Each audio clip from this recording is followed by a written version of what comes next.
Ready and racing. Welcome to the Dogcast for Greyhound Racing SA. Visit grsa.com.au.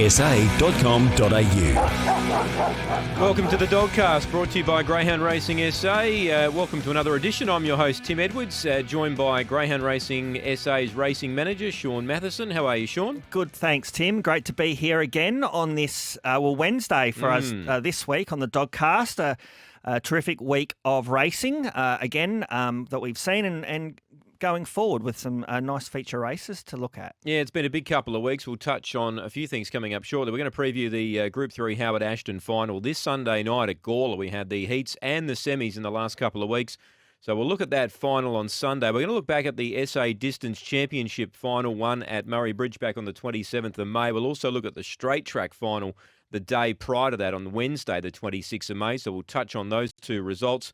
And our interview this week on the Dogcast is with Bosco Stamenkovic, who has Firestrike, who's absolutely flying at the moment. Starts from box 1 in Sunday night's feature. That's all coming up on this week's edition of the Dogcast. The Week in Review.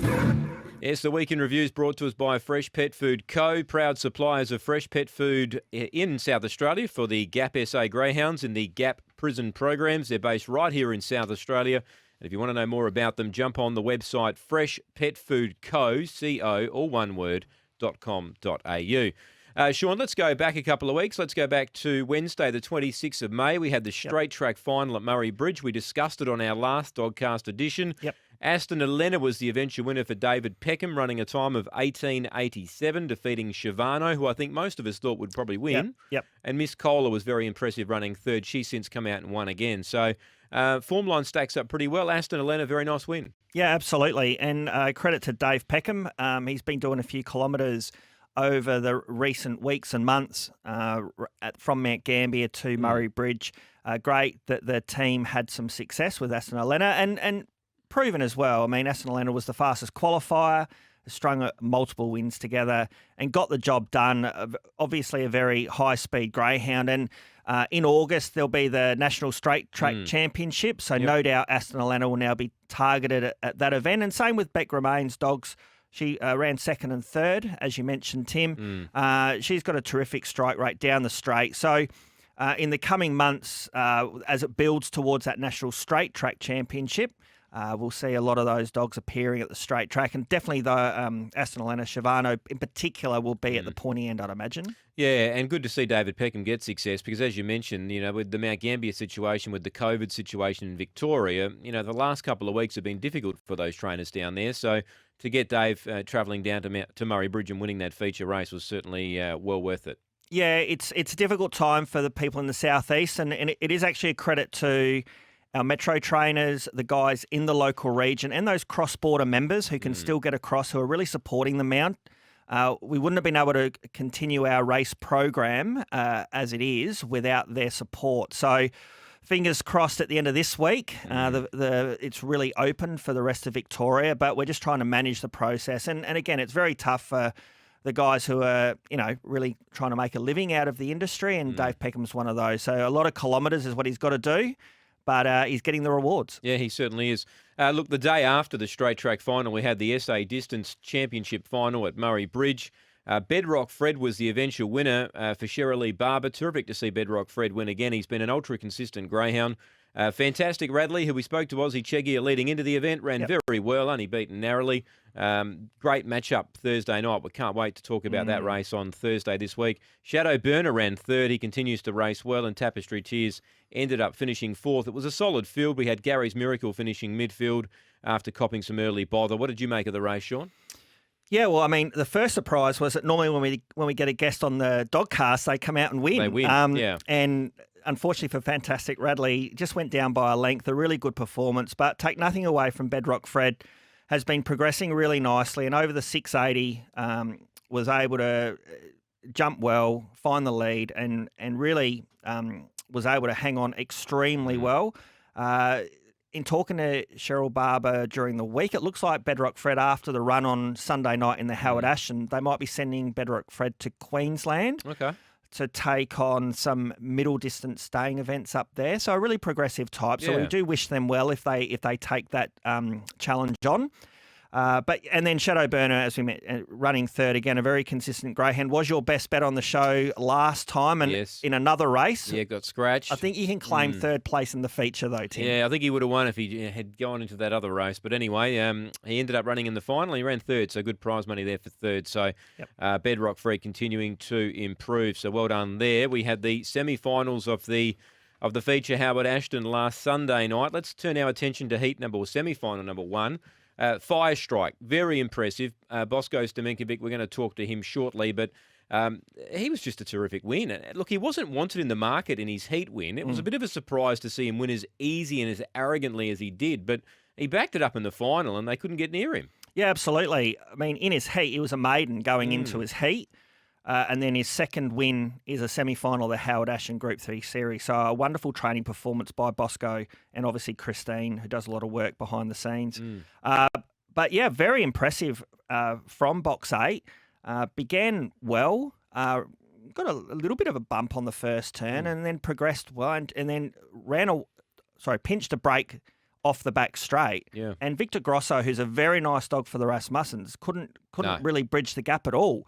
And Fire Strike also ran time, went 30.77, Tim. So he's got a lot of upside, I'd imagine. Going to be very hard to beat in the final when he comes into an inside draw. But yeah, very impressive. I think everything had the chance to beat him. Victor Grosso was a nice run, has a better draw in the final. And Victor Darrell and Victor Sage, we were wondering how many Victor dogs would get through to the final. A race caller's nightmare to some degree, Tim. I was going to say, Shaun, it's reminding me of the old Bale days when I first come on board calling, and we've got 4 in the final there on Sunday, so that'll be some extra work for me. And, of course, we got 2 reserves, both being Victor dogs. Yep. So let's hope, let's hope they get into the race if they have to. But as a caller's point of view, it is a bit of a nightmare, Shaun. So, for Fire Strike, very impressive, 30.77. He's going to be very hard to beat. We'll talk about the final a bit later on. Semi-final 2, Jackswell, he continues to win. He was dominant again. He's not blistering early, but what he is, he's very strong and he just gets into a rhythm and they can't hold him off. And he's very hard to beat. He ran 30.89. His time was a lot slower than Fire Strike. Bedrock Fred was very good. Dashing Wilma was a very good run. I watched the tape a few times and this greyhound's got some ability. It's going to win some races, but whether it wins the final there Sunday, I'm not sure. But it was the run of the race outside the winner. Yeah, your take on the semi-final, Tim, absolutely correct. Jackswell, such a professional greyhound, and so he should. He's been racing against the best open company dogs for the last, 4 or 5 months.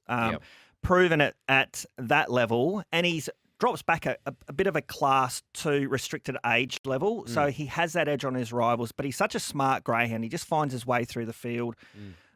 We've learned not to tip against him in any feature races, so he's going to be really hard to beat on Sunday night. As you mentioned, though, Bedrock Fred, it's going around in everything at the moment. It is. Might be looking forward to a bit of sunshine in Queensland. And Dashing Wilma, you'd think with Gavin Harris, a lot of his dogs get over ground and he's got such a wonderful record with staying types. Yes. So you think Dashing Wilma's going to be on that path. And again, in the next 6 months, will probably be one of the premier stayers in the state, probably, if it progresses. Yeah, it was a terrific run in the semi there. So we look forward to the final there on Sunday night. We should just touch on Sir Truculent too, finishing second in the Speed Star at Sandown after finishing 5th in the Sandown Cup. So he's not letting any of his fans down, Shaun. He backs up again Thursday night, so we'll touch on that in the preview. But Wally's got him flying. Absolutely. I mean, in the Speed Star, he was a first reserve for the 4 match race series, and it was terrific that he got a start. He not only got a start, he after the first 2 matches, he was leading because of his time. And he would have been good prize money for second, wasn't it, Shaun? Yeah, it was about 3.5. So, I mean, it's normal 3.5 sort of Thursday night money. That's all he turns up for. He won't come for anything less. But he was a really good run. Set the time stand and got beaten in the last match, so ended up coming second, which was a great effort. But yeah, again, Wally, he's on the he's got a dog that can take him places and has over the last 12 months. It's been a wonderful ride for him. And as you mentioned, he goes around again on Thursday night and win, lose or draw. It's great to see him back in SA and racing. He's such a draw card for our industry. Yeah, he certainly is. We'll talk about him racing there on Thursday night coming up shortly. That was the week in review. That was thanks to Fresh Pet Food Co. all one word, .com.au. The preview. Okay, the preview this week, of course, is brought to us by the SA Metro Greyhound Tips Twitter feed at the Dogs SA. They're all free tips. You get them every day. And as always, gamble responsibly. We've got a big program Sunday night. We'll talk about the final, what we're going to be featuring shortly, the Howard Ashton. But let's have a look at Thursday night, Shaun. It's a solid 12-race card there at Murray Bridge. We're getting good numbers up there at the bridge.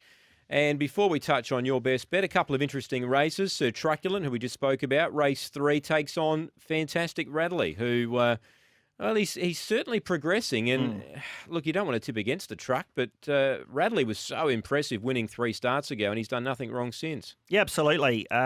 Only 4 greyhounds, but as it's the staying distance, we do run races with these types of races with 4 dogs. But, such high quality there, though, as you mentioned him, Sir Truculent, Fantastic Radley. Really exciting to see this match race. Aston Kipchoge and Tapestry Tears are probably running for 3rd and 4th, probably, but they're really nice types. But, yeah, Sir Truculent from the 1, I'd love him to show the box manners that he shows in Victoria, because he can really get out in Victoria. So I'd love to see him over the 680, get out at the bridge. Fantastic Radley, we saw reduce the previous time standard by almost half a second a couple of runs ago. Geez, that time, if the weather stays sort of okay, that could be in danger of reducing it again. But, yeah, I think the truck, he's going to be really, really hard to beat. He is. But looking forward to that. Fantastic Radley will probably be slightly ahead of him early, so we'll see what happens there. Race 3 on Thursday night. Gary's Miracle goes around again. She is one of the informed greyhounds in the state. She's right up there at the moment with Greyhound of the Year, Shaun. She's flying at the moment. Obviously, Jack's Wells going great guns as well, but Gary's Miracle would be getting a few votes along the way. Absolutely, yeah. She, for Michael Stewart, performing exceptionally well. Thursday night's race is effectively will be a lead-in for a lot of these dogs to the heats of the Shane McQueen next Thursday night over the 5:30. So you'll expect to see all these names in it. And if Gary's Miracle progresses on her way, another feature race might be there for the taking for her. And as you mentioned, she's effectively so consistent that over a 12-month period for Greyhound of the Year, she's going to collect a lot of votes. She's going to be really hard to hold out in the standings. Should be, as you mentioned, one of the top greyhounds at the moment. But it's a great race, that little race, the 5:30. Max Voltage steps up to the 5:30. I'm really excited to see how he'll go. And Spring Vinny as well. Spring Vinny too. So and Alfieri from Box 8. So a high-quality 5:30-metre race there, race 4. Yeah, the other race I'll touch on is race 7. Good race. Ray Fewing's got a very good young dog, Craigie Island. He's winning everything. Golden Knight, the Adelaide Cup winner from last year, goes around in this too. So this will be an intriguing battle. Fantastic shells flying. And you got Undercut, who can do anything from out in box 8. So that's a good race too. Yeah, most definitely. As you mentioned, Golden Knight, returning Adelaide Cup winner, ran 3rd first up for Troy Murray. Takes on Craigie Island, who set the 395 track record a couple of weeks ago. Craigie Island, interestingly, is a relation to Buckingham. When we talk to Bosco, they're from the same litter. So high-quality greyhounds. But Craigie Island, I think with his high speed, is going to be really, really hard to beat in that race. All right, what was your best bet on the program Thursday night? Best bet on the program in what is a really good meeting. I'm going to go race 9, number 4, Porridge Box for Ray Fewings. Really liked the way he ran the 680 last start, up in grade. That was in the Fantastic Radley race. And Fantastic Radley beat everything else. He ran 4th, Porridge Box, but only beaten a lip away from 2nd. So over the 680 that night, comes back to the 5:30 in 6.5 company, showed really good mid-race pace, Porridge Box. So I think he could possibly get on the lead here. I think he'll get room. Shannon Sharp likes to race a little bit wide. So I think for Ray Fewings, he might have a big night on Thursday night. So I reckon he'll be my best race, 9, number 4, Porridge Box. Yeah, difficult program. I'm going to have a punt on race 1, number 4, Finnis Flash. He got knocked over at his debut run. There was money for him that night to suggest he'd run well. And then last start again, it was only a field of 4, but I just like the way he got to the line. And normally a greyhound that takes a tumble normally takes a run to get back to where they need to be. It's only lightly raced. It's an interesting maiden. I think you'll get a bit of value there in the first. I'll play Finnis Flash. I'll try him on Thursday night, race 1, number 4. But I also think Maximum Jenny's a good play, race 5, number 1. I think she's a good chance of winning again. She has won up at Murray Bridge in good time, so perhaps race 1, number 4, and race 5, number 1. But not hugely confident this week. It's a tricky program. Sunday night, we've got the big one, the Howard Ashton final. Let's look at the box draw. Fire Strike's come up with 1. Going to be hard to beat. Victor Grosso in 2, Victor Hayden 3, Dashing Wilma 4, so an unlucky box draw for Dashing Wilma. Victor Darrell comes up with 5, Victor Sage in 6, Jackswell comes up with 7. That's no problem for him, and Bedrock Fred goes out in box 8. The reserves are Victor Reed and Victor Maggie. So I think, looking at it this way, Shaun, if Fire Strike jumps the way he has been, he's going to be holding the lead. If Jackswell jumps the way he has been, he's going to be pushing hard to second. Can he run Fire Strike down? I'm not sure. Fire Strike's time last week was exceptional. Jackswell's been up for a lot longer. I don't want to tip against him because he will win, and Cameron will know that. But he's going to need a lot to go his way on Sunday night. Well, I'll just be tipping Jackswell, Tim. I'm just not going to get caught into tipping against the Butcher Camping feature races. But that's on the basis that he's the class in the race. He's actually drawn 7, and he likes it a little bit out wide. I think he should get a good run to the first turn, and I'm pretty confident if he's 3rd or 4th, he can't be further back than that, to be honest. But if he's 3rd or 4th, I think his class can get him over the line. A wonderful race, a wonderful addition to the Howard Ashton this year. Fire Strike is progressing unbelievably well, and it can handle box 1. Victor Grosso from the 2 is well drawn for him. He can get out with speed. Victor Hayden doesn't have any speed. Dashing Wilma doesn't have any speed. So I think Victor Grosso and Fire Strike could get that bit of a break on Jackswell. But I'm going to stick with Cameron Butcher, Jackswell, wonderful greyhound for them. I think he'll be smart enough in the field to get him in a good position, be really hard to beat. But it's going to be race 8 on the card on Sunday night. Definitely going to be one of those races not to miss. Yeah, I think Fire Strike, you're going to get more value about him than you are probably Jackswell. And look, calling races, you visually sometimes see things happening in a race and you look and think, wow, that's a pretty good dog. And Fire Strike, his win there in the heat was very good. I like what he did that day, and they couldn't get near him. And then his semi-final run was just as good, if not better. So I think he's progressing. Jackswell is obviously a very talented dog. Yep. At this stage, it's early, but I might be taking him on, Shaun. I might be going with Fire Strike. We'll talk to Bosco in a minute anyway and find out what he's got to say. But that'll be a 12-race card, won't it, Sunday night? It will be 12 races. It's another one of the Metro meetings on Sunday night, so well worth getting out there to the track. They do a wonderful job out there with their meals on Sunday night. If the weather can hold off, it might be a bit cool, but that's no problems there. But a wonderful card of racing. Expect to see plenty of depth throughout the field. So Sunday night, definitely head off to Gawler. Yep, that's the preview. That's thanks to the Twitter feed at the Dogs SA. You get free tips there every day thanks to Greyhound Racing SA. And as always, gamble responsibly. The interview. Yeah, the interview this week on the Dogcast is concentrating on the Howard Ashton final on Sunday, and Bosco Stamenkovic's got a big chance there with Fire Strike on Sunday night, and he's about to join us on the Dogcast. How are you, Bosco? Oh, not too bad, thanks. How are you? Yeah, good, Bosco. You've got Tim Edwards and Shaun Mathieson here, mate. Congratulations on getting Fire Strike into the final there on Sunday night. I was just saying to Shaun a short time ago, he's only lightly raced, but boy, that heat win was so impressive, and he won with a bit of arrogance the other night, I thought. Yeah, he hasn't stopped sort of amazing us, or he's progressed, the way he progressed in he's been basically 4 weeks.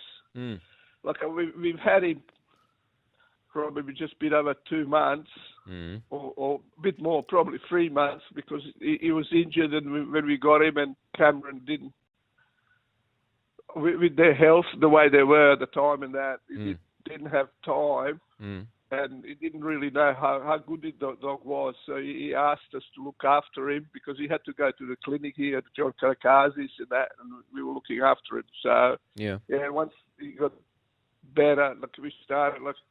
I took him to Murray Bridge up the straight there, and he could break 17, and I really didn't think he was getting anywhere near what he is now.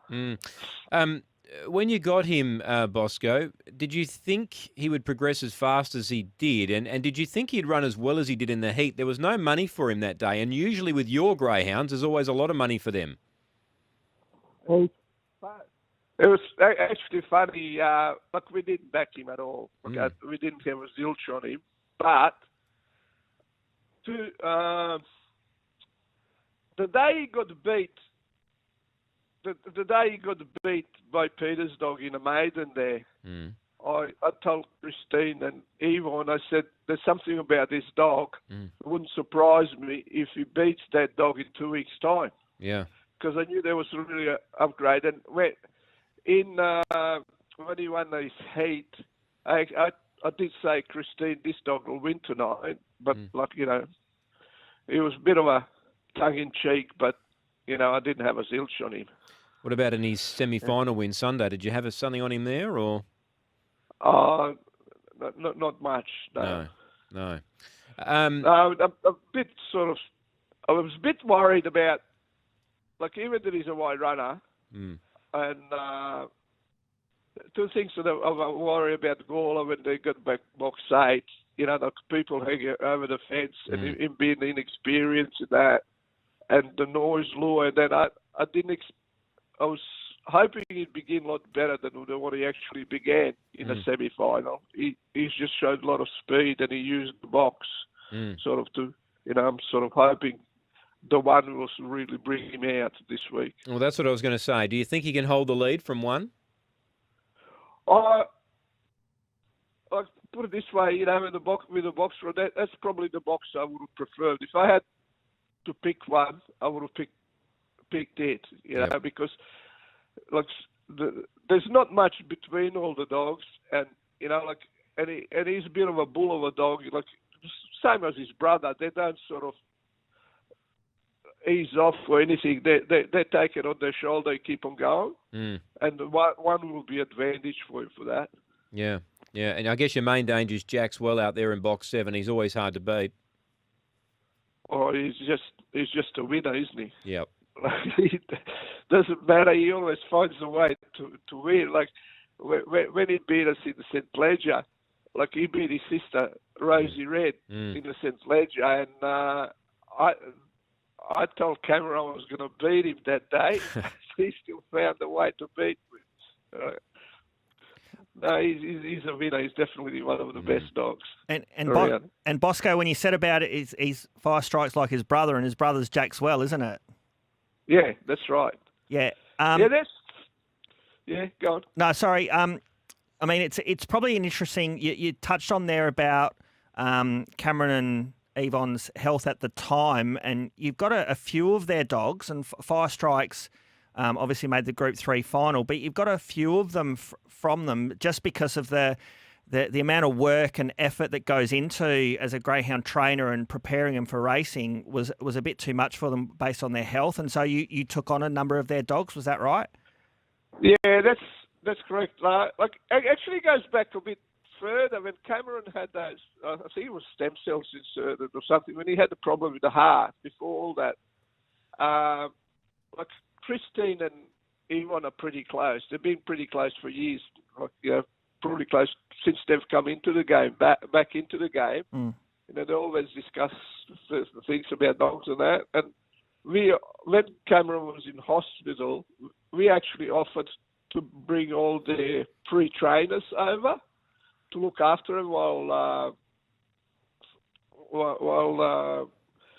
Cameron was in hospital and that. And anyway, they had some help and that, and then as when the health issue, plus all the farm work and all that, and the other thing, Cameron didn't really have time with the other ones. He didn't really have time to go Wednesdays, Mondays, Tuesdays, and all those times to use them, because other times they look like they're just going to be 400-metre dogs, most of them.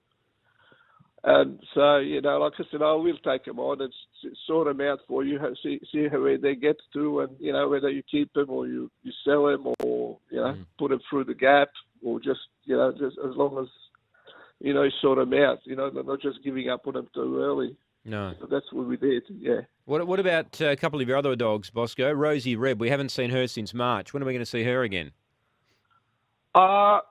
She had a fairline fracture of the hock when she got beat by Chucky's dog, Maximus, and she finished second in that final to go to Melbourne, and she actually were lucky we found that it didn't dislodge. So she was 6-7 weeks off, and then she's got chronic tonsillitis as well. So we've taken them out a couple of weeks ago. So we're hoping it's all forward from now on. You know, probably put her back to work in a week or two time. Okay. And what about Buckingham? He's had, I think, 10 wins from 14 starts. He's a progressive type too. Well,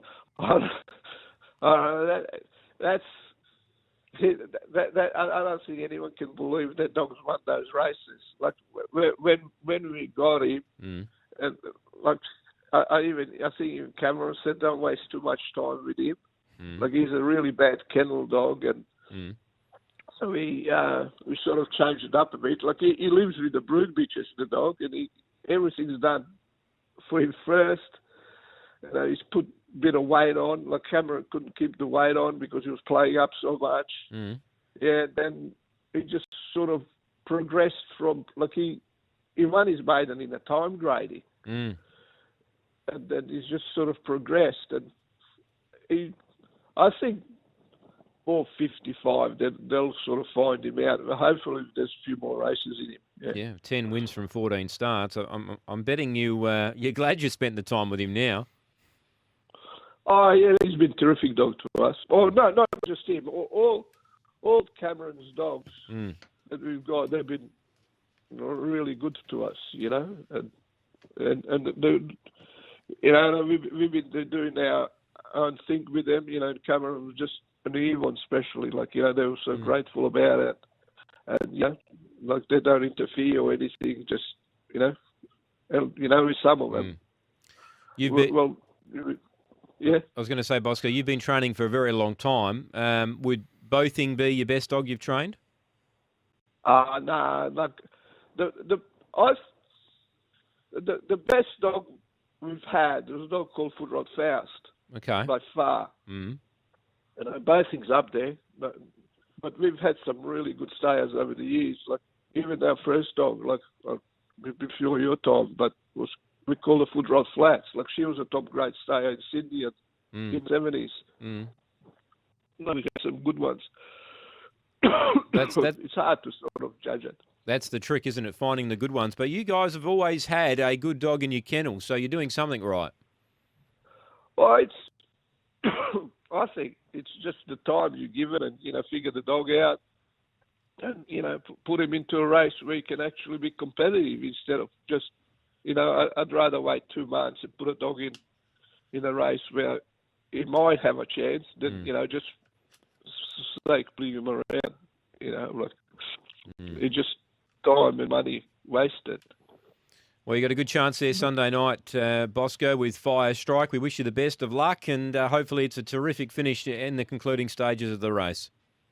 No worries. Thank you. Thanks, Bosco. Bosco Stamenkovic there, who is our guest on the Dogcast. Shaun, he's got a great chance. Fire Strike, he's flying. It's interesting there that he's obviously helped Cameron Butcher out quite a bit. They're good friends, and a lot of the trainers are good friends. And it'll be interesting to see if Cameron's dog is fighting the finish out with Fire Strike. It'll be a bit of banter between the two of them. Absolutely. And with Bosco and Christine, I mean, they've got a wonderful record in this race as well. They've won it in 2012 with My Little Star, who strung a lot of race wins together, and they also run it in 2014 with Bouger Rumour. So the 2021 edition, they possibly could be adding their name again to the honour roll. But as Bosco mentioned, they've got a wonderful association with Cameron and Yvonne.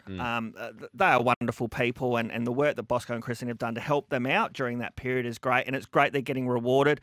So it would be fitting if they did fight out the finish. Yeah, looking forward to the race on Sunday night. That's the Group 3 Howard Ashton final. That's another edition of the Dogcast, brought to us by Greyhound Racing SA. We'll join you in a couple of weeks.